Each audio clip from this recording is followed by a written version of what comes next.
My name is Anne Bilodeau. I'm the Executive Director at KW Rehabilitation, which is an organization that supports children, youth, and adults in the Kitchener-Waterloo area, the Waterloo region. It's with great pleasure that I welcome you to this event, kicking off the National Developmental Disability Awareness Month, and to showcase our plans to increase affordable housing for people, which includes, of course, people with developmental disabilities. We're excited about the National Housing Strategy, and we're thrilled to have the people we support recognized within the strategy. And let me quote, 2,400 new affordable units will be created for people with developmental disabilities.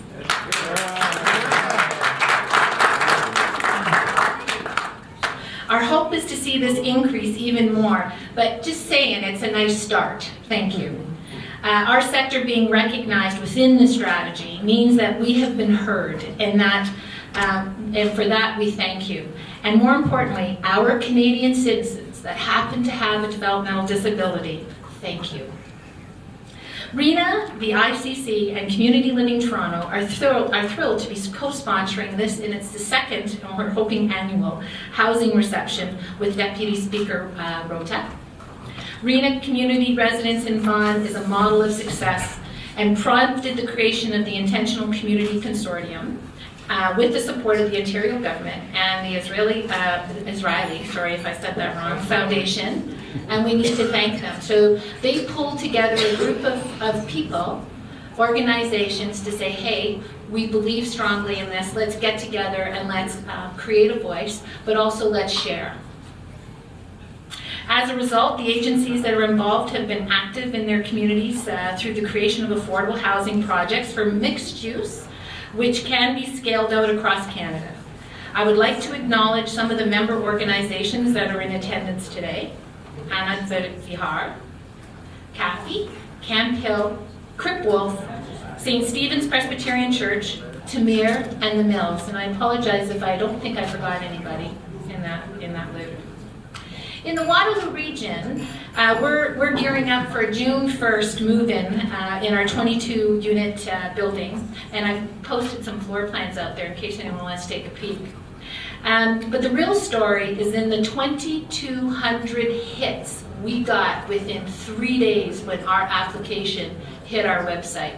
2,200, folks. That tells you what need there is out there. This is an apartment for people who qualify for affordable housing, and that's it. We are not saying anything else but that. We have a neighbor helping neighbor attitude, and we're experiencing directly the effects of what a real home means to people. We're already in the process of looking into 2 more projects in our region. Might I suggest, could we please stop fighting for inclusion? Just build community.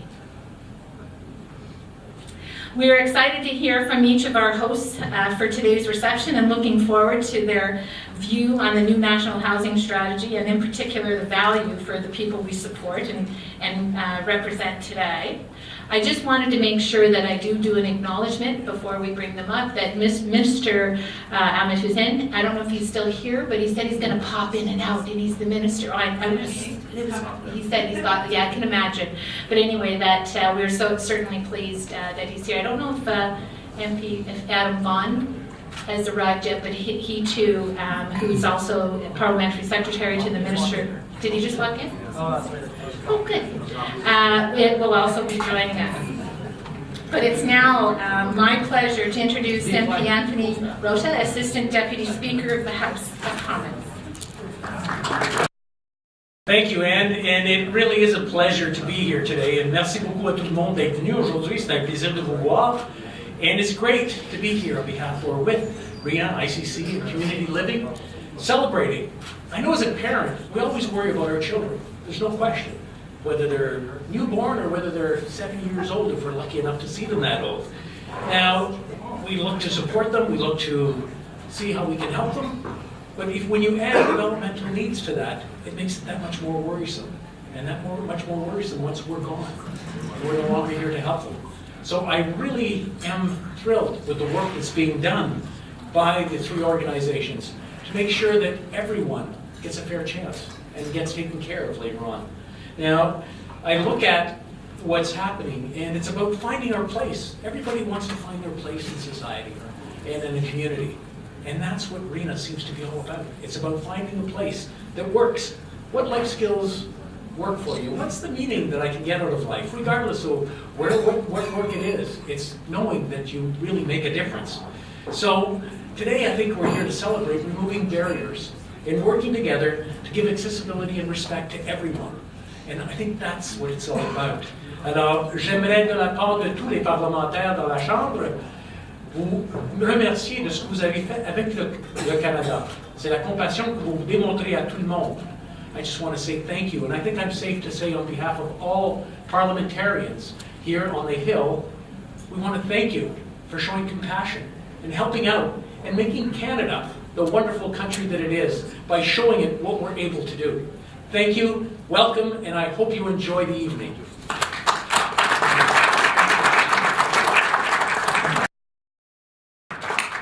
Thank you. Bonjour, bienvenue. It's a real pleasure to be with all of you again. But I think we need to remember, as we again celebrate National Developmental Disability Week, that more and more Canadians are pushing to join our broader communities to achieve their full potential. And we know they can because of organizations that are here that have developed projects that demonstrate that they can, with a little more funding to propagate it right across the country. And because of the coaching, of the career planning, and most important of all, the special housing. The public consciousness and conscience has been penetrated by this event every week, and by the organizations and by the demonstration that these programs work so well. But the fact that we're all here again demonstrates that demand far outstrips capacity. We have a long way to go. There's still a mountain to climb, but congratulations to all of you here and to the future. Thank you.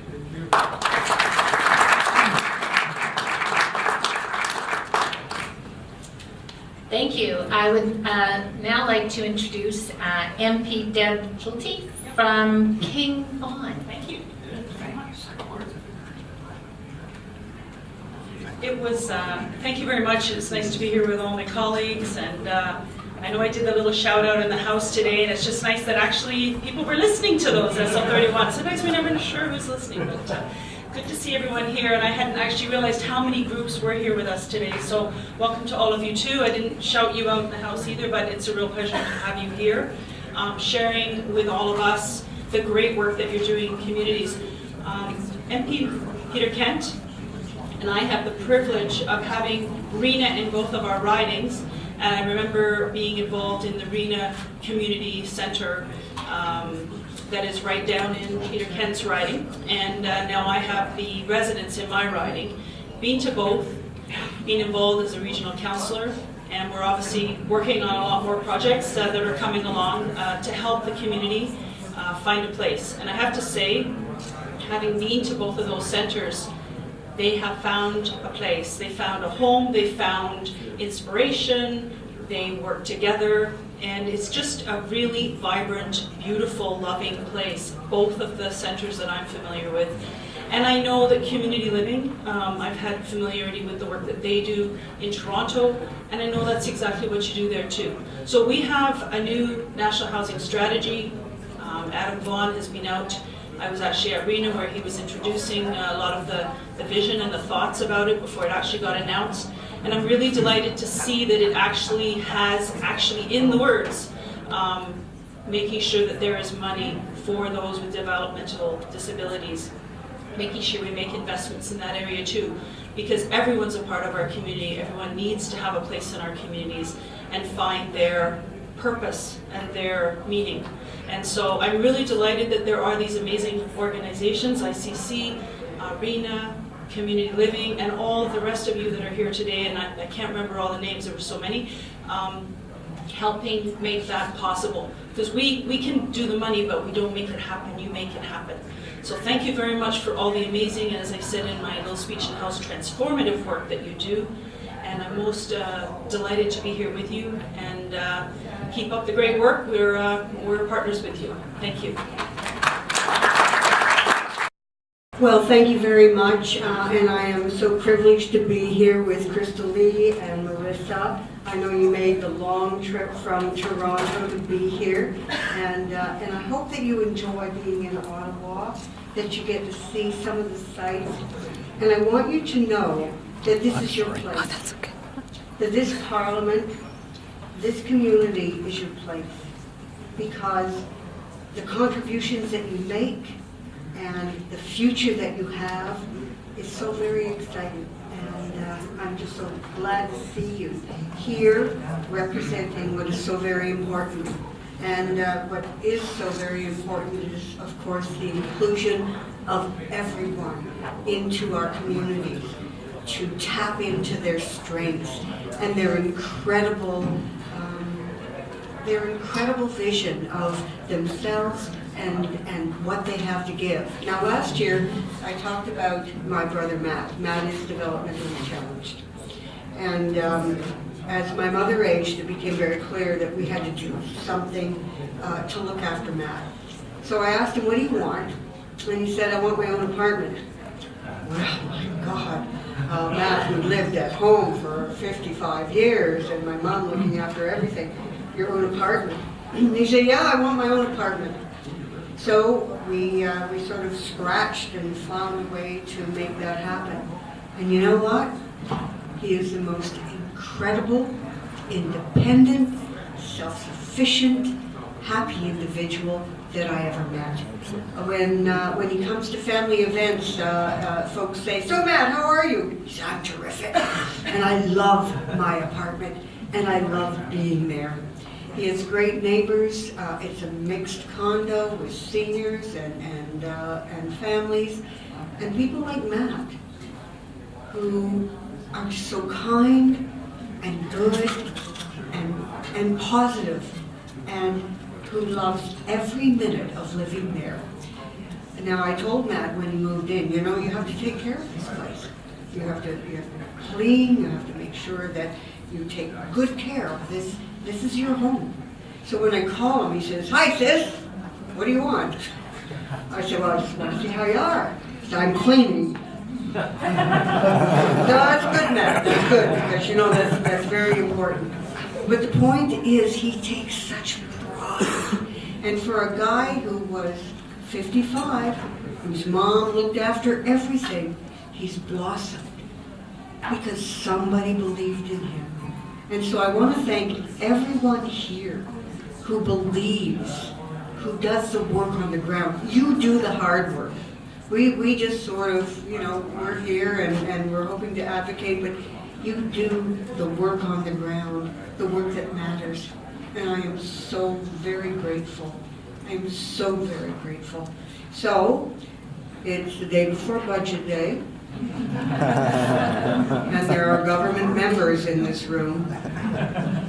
And I would talk to them about how absolutely critical it is that we have accessible housing, that we go beyond what has been proposed in terms of a national housing strategy, because we can do it.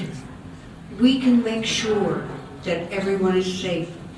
We can make sure that Marissa and Crystal Lee and everyone that they know have the kind of opportunity in housing that they've earned, that they deserve, that will make our communities stronger and better. We know. So, thank you. And if there's a little flogging that has to happen today, go for it. Thank you.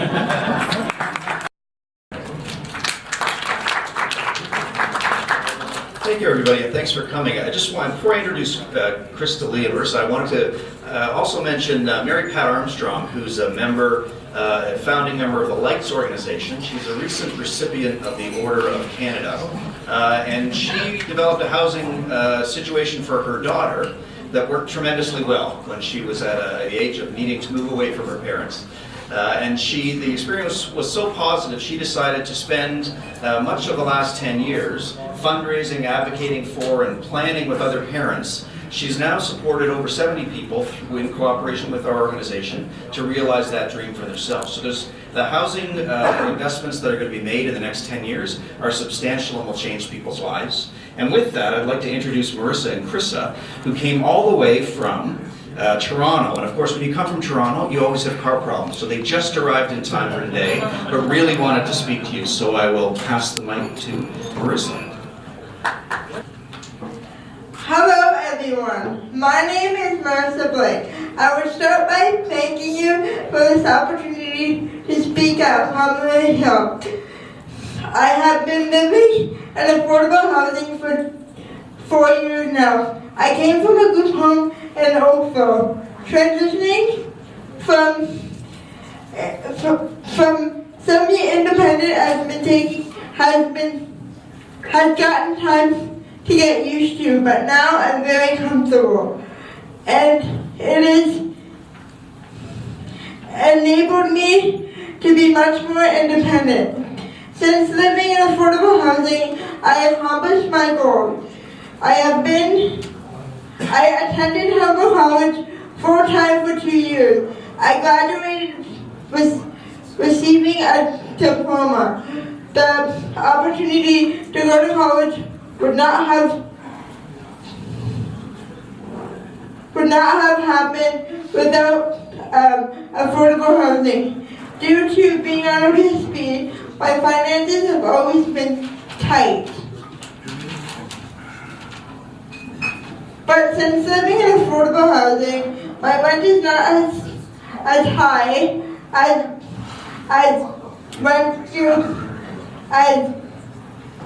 the market value. Affordable housing has changed my life because now I don't have to worry about my finances.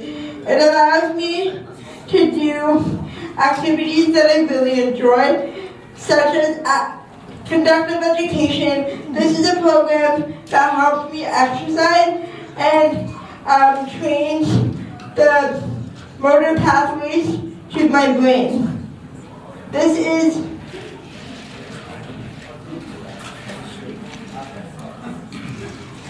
living in affordable housing, it has given me the privilege to do activities that interest me the most. I can now afford good food. Thank you so much.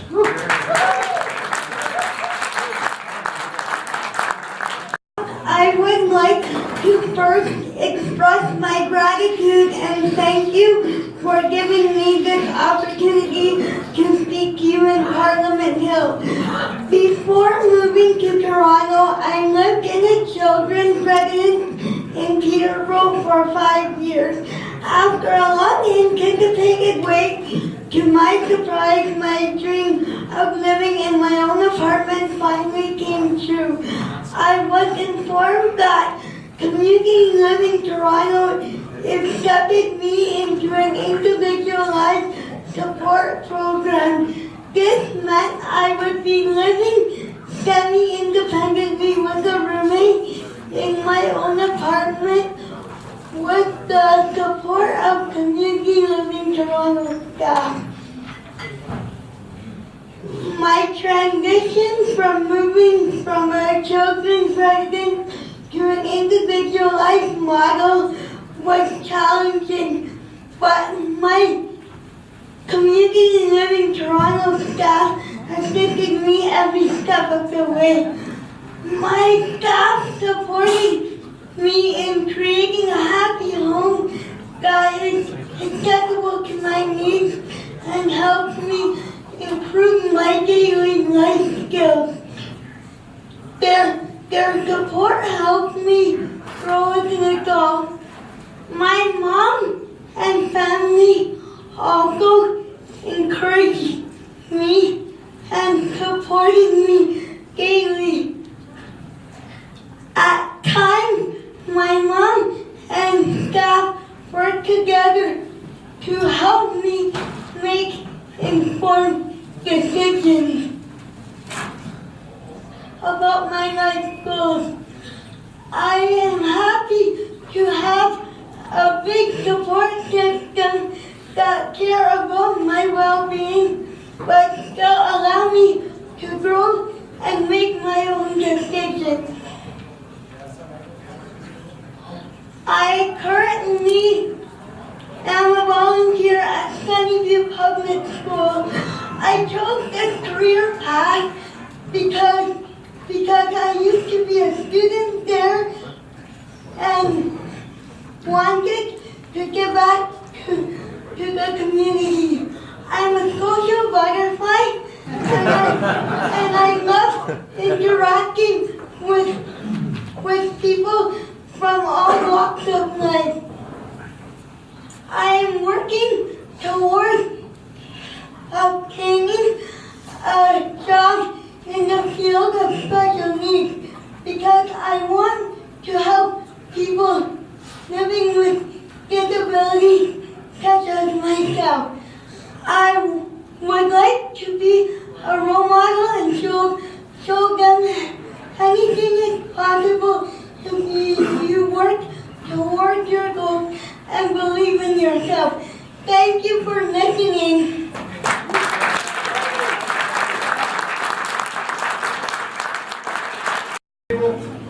Hi.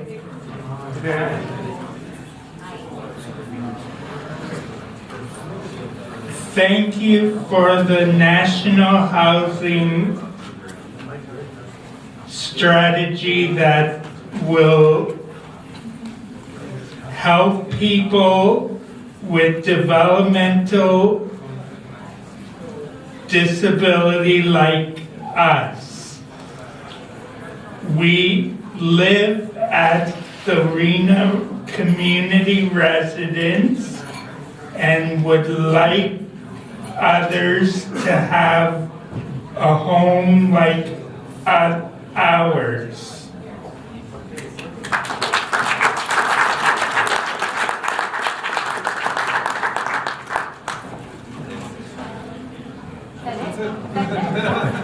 Hey, short and sweet, buddy, that's all you need, short and sweet.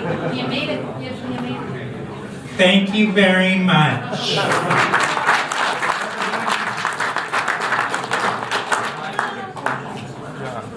Thank you very much, and I'd like to begin by acknowledging that we're on the unceded territories of the Algonquin people.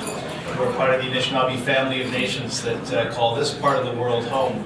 And what's important about that is that the Anishinaabe people developed a form of architecture which actually speaks to what we're talking about here today. And while we think about all the things the National Housing Strategy can do for people that have different forms of disability, but who also are aging, people who have universal design needs, a whole series of things, the Anishinaabe people were also famous for their longhouse. And the longhouse, if you think about it, is exactly what this kind of housing is all about. It's about multi-generational families living together where the old are taken care of by the young. The young do work for families that are hunting and gathering, but they live communally in support of each other. And when new challenges and new people come along, one of the things and one of the reasons the longhouse got long and then longer is that the longhouse allows you to extend the housing, to extend to meet the needs of the community. And this is in fact what we're doing with supportive housing for people with different types of disabilities, including developmental disabilities through the National Housing Strategy. We're creating communities where different people live together in support of each other. Sometimes it's affluence and poverty. Sometimes it's people that are able-bodied and people with disabilities. Sometimes it's people who are temporarily able, providing support until that time when they need support. But the idea here is the National Housing Strategy is not just putting people in homes, it's building communities where people are housed. And that's exactly what supportive housing is all about. It's why your model of development is so crucially important for us. As part of the development of the National Housing Strategy, we've been consulting with communities across the country. And the call for this kind of housing in large, small, rural, northern, remote, large urban centers is crystal clear. It's why we've responded so clearly with the carve-outs in the National Housing Strategy to achieve this sort of housing. But as part of that process, we've also been talking about how we deal with people who are homeless, who have not been caught in the social safety net and find themselves living in shelters or on the street or couch surfing as part of the hidden homeless. And one of the groups that is largest and most identifiable within the homeless population are people with undiagnosed developmental disabilities. This group of people constitute in many shelters one of the largest populations. And when you layer in some of the other challenges like addiction, self-medication, or other forms of physical disability, or mental illness that comes from not treating these sorts of challenges, what we know is that when we step up and deal with housing as a healthcare issue, and not so much as a poverty issue, we can extend the reach of our housing and get to other folks. And as part of our process in reprofiling the homelessness money that we've doubled and are reinvesting now for 10 years, we talked with elders in Halifax who helped us through a process and a ceremony. And the Mi'kmaq in Halifax, when I asked them about how they constituted their housing, very different from the Anishinaabe people here in Ontario, they said we were a migratory, nomadic sort of people that followed food sources up and down the coast. So we really didn't have an approach to shelter or built form that was this equivalent to what you're talking about. But we had 3 guiding principles that led us as we provided shelter for each other. And the 3 pieces of wisdom which she shared with the community with us in the session, there's 3 principles that I think actually also speak to the National Housing Strategy and the work you do. The first is wise counsel. You heard it today from our friends who provided us clear-cut examples of why this kind of housing is good housing. It's smart housing. And when you listen to people's lived experience, you get better housing. The second thing they wish for everyone is provision for all. The idea that we share what we have as bounty with everyone and make sure no one is left unattended. And again, that speaks exactly to your housing model. It shares capacity across the different kinds of ability to create good, strong communities where people thrive. And the last piece is safe journey. So migratory people, you can understand what that wish might mean, but people in housing get housed as a process, not just as a goal. That's why a rights-based approach to housing is about giving people the opportunity to realize their human rights, not simply putting people in housing. Because putting people in housing is the way the previous generations used to do it. You attained your right, but your human rights were ignored. And so the idea of a safe journey, that process of away from family, to independent living, to care, is what the National Housing Strategy is all framed around, and it's what the final teaching also teaches us, which is that safe journey. Support people in their journey through life. So wise counsel, provision for all, safe journey, the development, the community that manages this challenge is leading our government to a better tomorrow, but more importantly, you're creating a better tomorrow for the folks that require your housing. Thank you for the hard work you do, and thank you on behalf of the government. Thank you very much, Anne. Just to start, good afternoon. On behalf of Intentional Community Consortium and representing Anand Vihar, the Center for Dignified Living, actually I'm honored to present a token of appreciation because we are coming to the end of it. Before, of course, Brian is going to give the concluding remarks, to our gracious hosts, Assistant Deputy Speaker Anthony Rota, Deb Schul, Honorable Peter Kent, and Irene Matheson, for showing the support for Canadians afflicted with developmental disabilities. This gift is a book on co-housing. Co-housing means co-living in harmony within a community village. In our great country, we feel living in a positively engaged family environment is the way of the future, brought to life today, where residents live in a kibbutz-like campus and they know their neighbors. They share conversations, even meals and milestones. So remember, no segregation, no separation. It also means intentionally engaging these residents within the surrounding community. Being a parent to a 33-year-old intellectually challenged son and being a senior, the concept of living a safe and well-engaged life is comforting, and it is the central guiding principle of our proposed project. Affordable housing for adults afflicted with developmental disabilities as well as seniors. Our guiding principles, though numerous, have an interesting link. You may have heard that Sidewalk Labs, a division of Google Inc., the God, has acquired a 12-acre plot on Harbourfront in Toronto with the intent to first construct and showcase a pilot community and then to expand it to all of the 800 acres on Harbourfront. They promise to build a digital wonder of a city and envy for the rest of the world. I read that 175 pages of vision, an amazing array of excellent ideas. And by the way, co-housing plays an important role in their plan design. You may be interested to know that approximately 70% of their guiding principles are similar to ours, except that they have missed mentioning two essential subsets of a community: the developmentally disabled, adults, and seniors, which to us are the core group of our project. While theirs is the digital wonder, ours will be the affordable, high-touch wonder.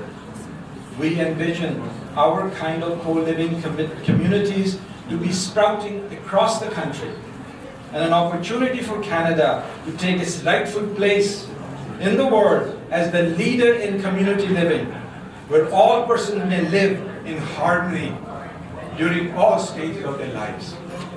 So may I, without further ado, do the honors of giving out these gifts, please. This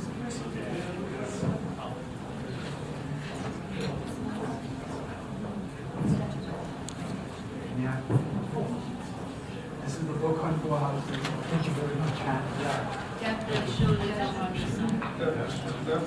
Thank you so much.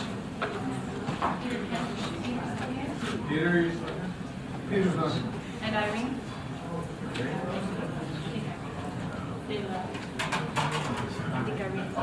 All right. Thank you. I don't normally need a mic, but I'll try to use one anyways. I'm not used to even crowds of hundreds. I'm better off without a mic. But I know the bells will ring shortly, so it'll either be a benefit to you or to me. I'm a little uncomfortable in this situation because I really have a sense of gratitude. For what we have accomplished together. The idea of the Intentional Community Consortium was to really begin a dialogue. It's not a dialogue about a solution. It's a dialogue about needing to find alternatives. The gap that exists for housing for people with intellectual developmental disabilities is enormous. There is no structural place that it had in our system. And creating that opportunity to open that dialogue was essential for people we support. Whatever the housing solution they come up with, built around them and for them is the right one. We don't prescribe, but we know we have to make a difference. For us, that means multiple units very quickly. So the 2,400 units as a floor, it's a great place to start. We've got a long way up from there. And we have today, I believe, hundreds that are shovel ready today to go. So as soon as the announcement and the process is there, we're there to help make it happen collectively. Not for any one organization, but for all of us. I think today wouldn't happen without a lot of support, so I want to thank my colleague Gary Gladstone. And Ed Starr from SHS Consulting, who helped support the ICC, is back there. And Siobhan Simpson, who really does the legwork of this and has made things happen. What's that?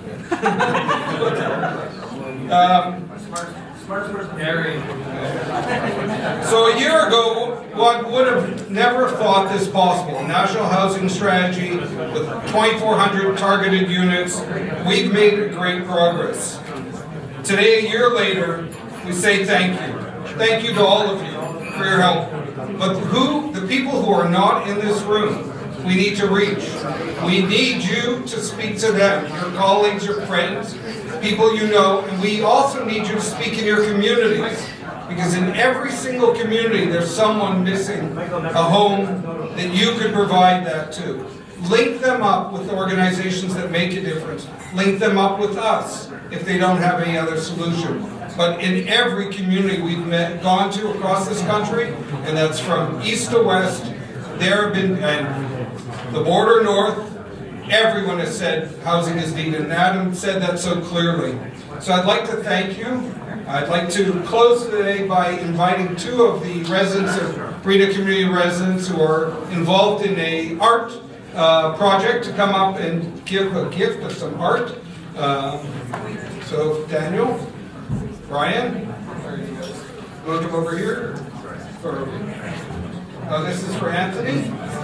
Which way does it go? I guess freedom goes that way. Anthony!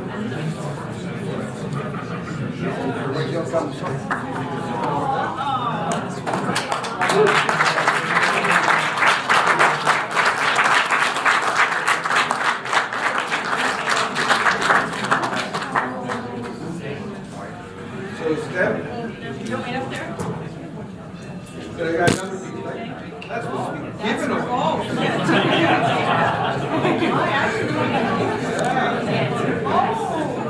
So we have an art program. Individuals are trained and mentored in art development and art pieces, and we have an annual art fair. A lot of communities do this. It is really easy self-expression and important. Who else is on? Peter's not here. Irene is not here either. Gary, did I do any faux pas? We better correct it now. No, it's all good. Thank you all very much. Thank you. Enjoy. The bell hasn't rung yet. We're all good.